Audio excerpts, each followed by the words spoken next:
program is brought to you by Aditi Kirana Store near Station Chowk, Forbisganj. Home delivery is also available in Forbisganj city. Contact us 9931223448.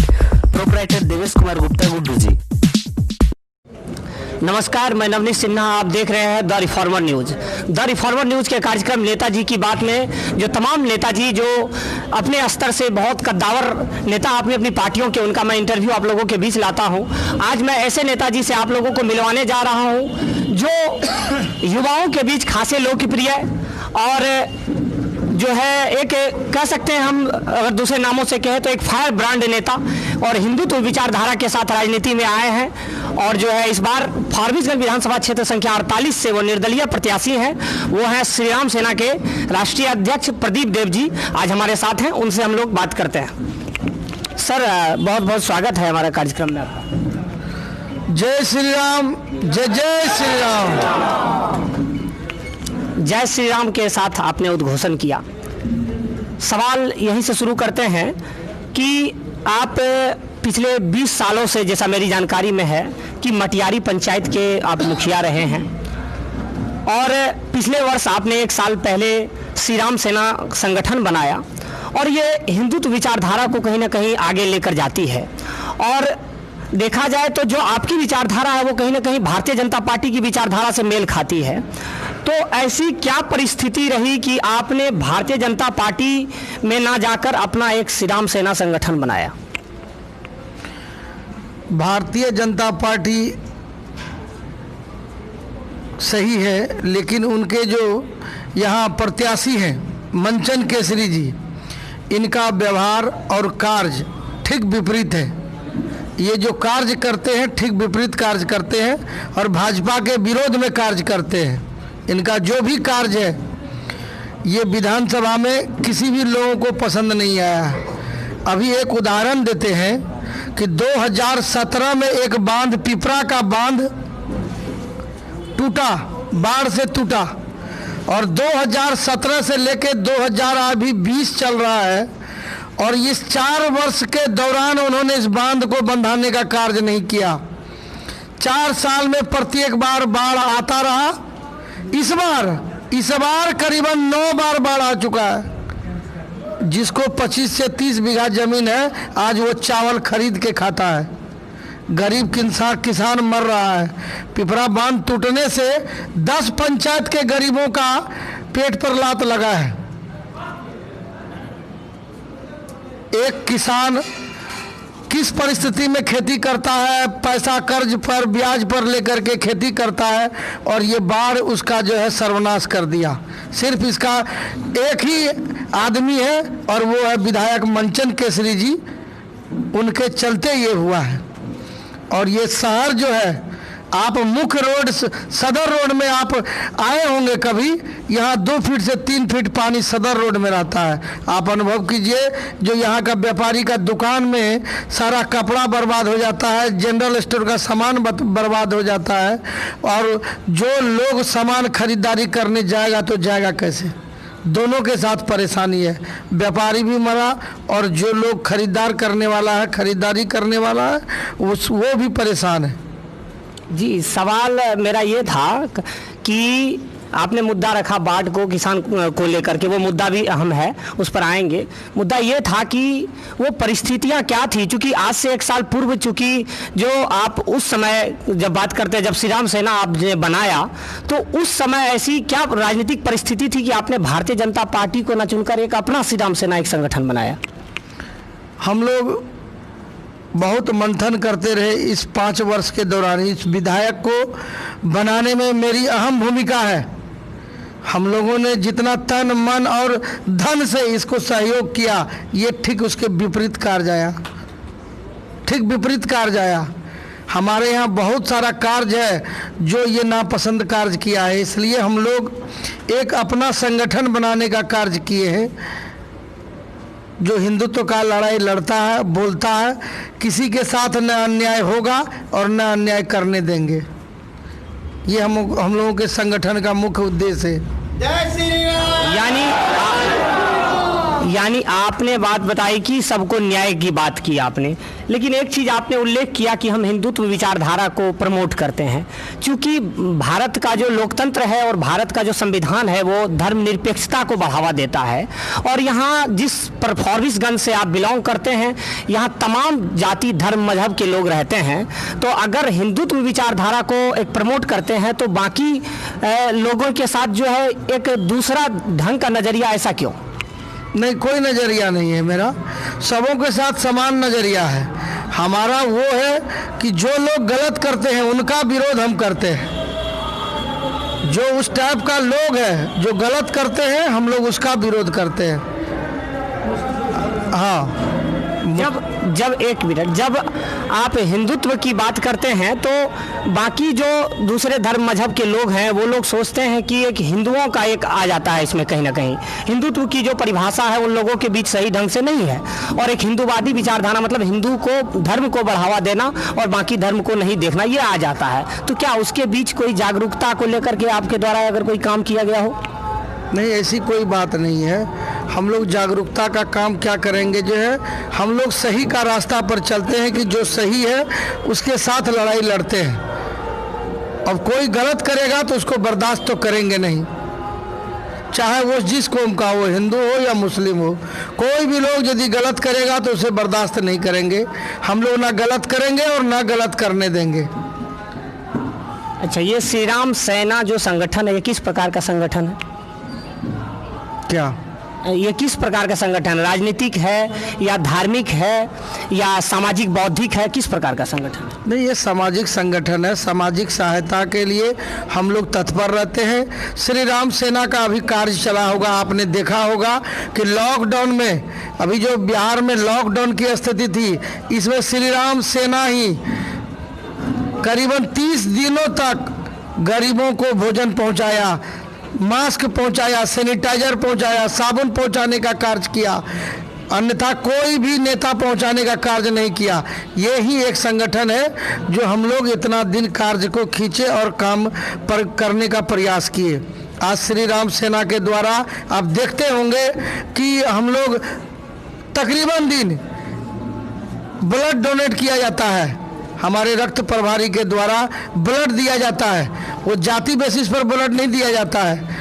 जिन लोगों को आवश्यकता होती है हमें phone करता है तो उन्हें हम लोग ब्लड देने का कार्य करते हैं। श्री राम सेना का एक एम्बुलेंस भी चलता है जो हम लोग मार्केट से सस्ता दर में चलाते हैं। हम लोग 10 रुपया किलोमीटर जो तेल पर ही चलता है।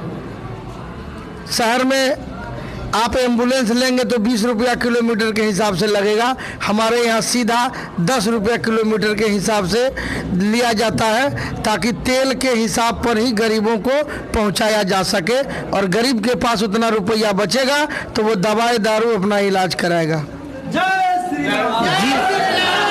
आप का एक स्लोगन है, मोदी जी से बैर नहीं, मंचन केसरी तेरी खैर नहीं, क्या मतलब है इसका?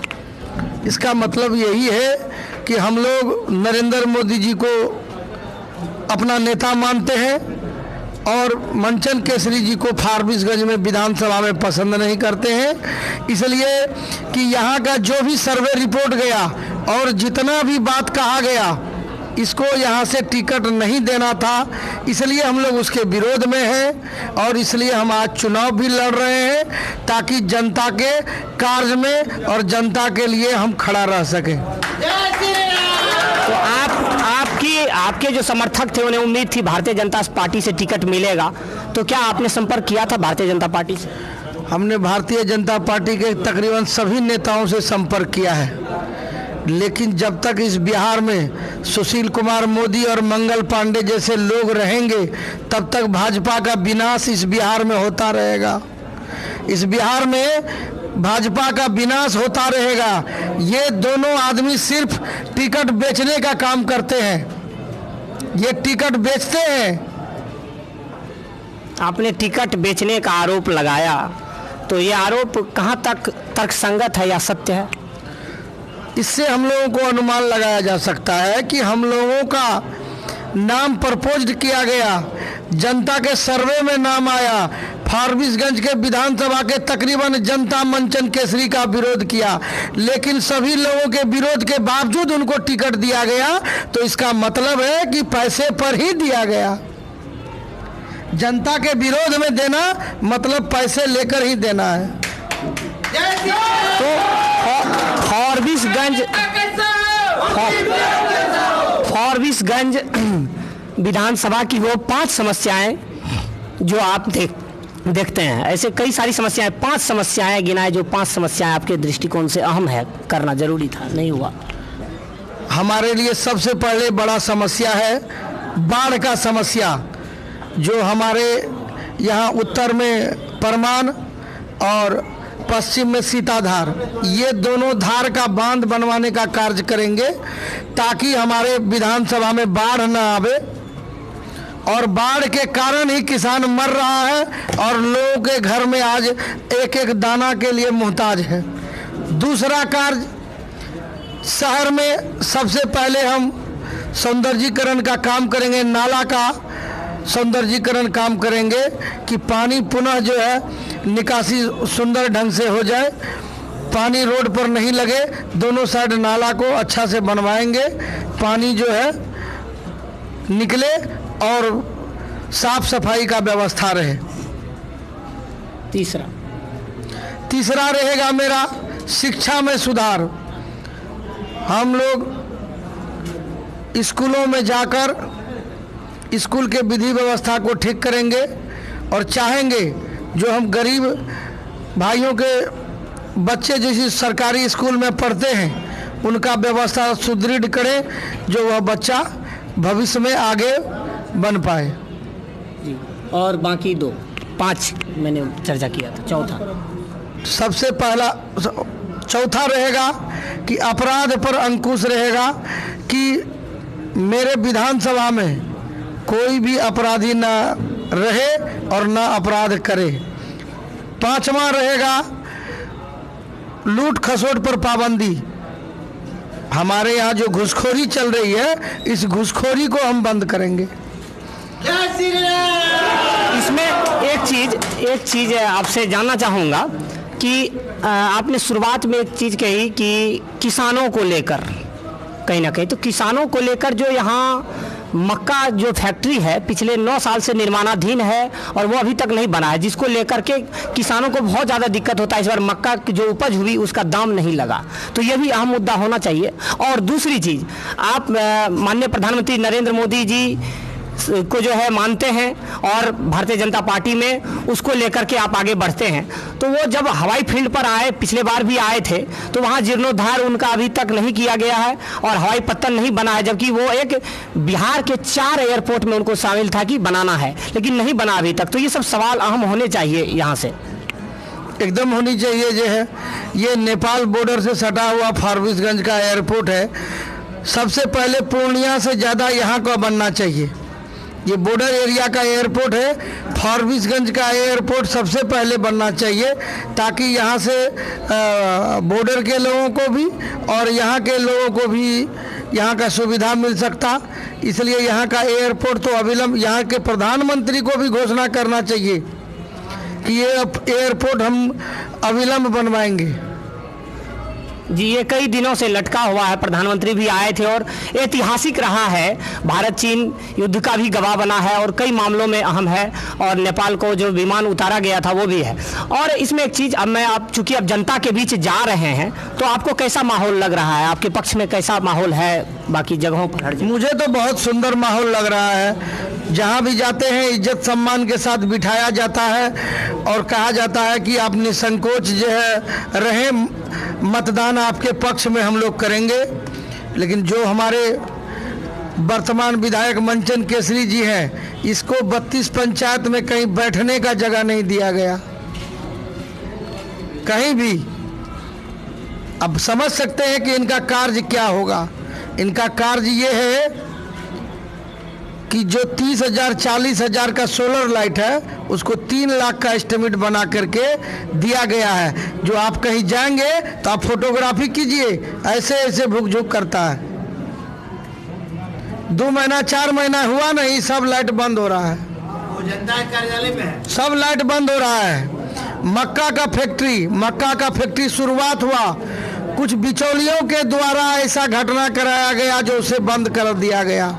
लेकिन इसी जगह, इसी फारबिसगंज विधानसभा में, इसी सरकार के रीजन में एक मांस फैक्ट्री का जहां लाइसेंस दिया गया था, आज 4 मांस फैक्ट्री वहां खुल गया है। लेकिन किसानों को यहां नज़रअंदाज किया जाता है। उस फैक्ट्री में गौवध कराया जाता है, लेकिन किसानों का यहाँ नज़रअंदाज किया जाता है।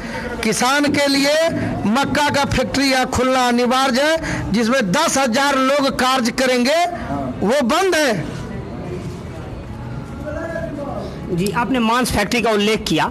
मैंने देखा है कि जब चुनावी दौर आता है तो मांस फैक्ट्री एक अहम मुद्दा हो जाता है। बाकी जो 4 साल का दौर होता है, ड्यूरेशन होता है, उसमें वो धूमिल सा हो जाता है। तो ये कहीं ना कहीं एक चुनावी प्रक्रिया के दौर में एक वोट बैंक बनाने का ये साजिश तो नहीं होता है कहीं ना कहीं, जो चूंकि भाजपा के द्वारा उठाया गया था इधर मुद्दा? भाजपा के द्वारा नहीं उठाया जाता है। ऐसा कोई नेता नहीं है जो उसका पैसा नहीं खाता है। आज भी यहाँ उसके पैसा पर लोग राजनीति करते हैं। यहाँ पर आज भी उस मांस फैक्ट्री के पैसा पर वो भी चाहता है कि हम ऐसे लोगों को सपोर्ट में रखें जो मेरे लिए बात करे, मेरे लिए कार्य करे। आज उनके द्वारा हमारे पूर्व माननीय विधायक जाकिर अनवर बैराग जी को फाइनेंस किया जाता है मांस फैक्ट्री से, ताकि वो चुनाव लड़कर आवे और उनके सपोर्ट में खड़ा रहे। आज हमारे विधानसभा में जातीय समीकरण हो रहा है और इन लोगों के द्वारा जातीय समीकरण कराया जा रहा है ताकि हिंदुओं का वोट विभक्त हो जाए, बंटवारा हो जाए। ऐसा नहीं होगा। सब लोग गोलबंद हो गया है और सब लोग एक पक्ष में मतदान करेंगे और वो हमारे पक्ष में मतदान करेंगे। मुझे आश्वस्त किया है सभी मतदाताओं ने। जब आपके पक्ष की समर्थक यहाँ काफ़ी है। हाँ, आपके पक्ष की जब मतदान की बात करते हैं, अंत में एक आखिरी सवाल लेना चाहूँगा। तो अगर इस ढंग से आप बता रहे हैं तो इसका मतलब यहाँ विधानसभा में आपके टक्कर में, यानी आपकी जो है किसी से कड़ा संघर्ष नहीं है, आप एक छत्र जीत रहे हैं? नहीं, हमारी टक्कर है पूर्व विधायक जाकिर अनवर बैराग जी से, जो यहाँ के बाहुबली विधायक कहे जाते हैं, जो भगवान यादव नरसंहार के मुख्य आरोपी भी है। उन पर कई आपराधिक मामला भी है। अभी हमारे यहाँ ही वो एक वीडियो को शेयर किया था जिस पर हमने उसके ऊपर केस किया था। अभी 2 माह पूर्व भी हमने उस पर केस किया था। वो एक वीडियो को शेयर किया था कि गुरु वशिष्ठ के द्वारा बच्चों को गाय मांस का सेवन कराया जाता है। उस वीडियो को उन्होंने शेयर करने का कार्य किया था, जिस पर हमने उसके ऊपर FIR किया है और वो भी आज केस चल रहा है। और ऐसे लोग आज मंदिर में जाके माथा टेकते हैं, हिंदुओं का मन मोहने का कार्य करते हैं। बजरंगबली के मंदिर में, भोला बाबा के मंदिर में जाके माथा टेकते हैं और चुनाव से पूर्व हिंदुओं को गाली देने का कार्य करते हैं।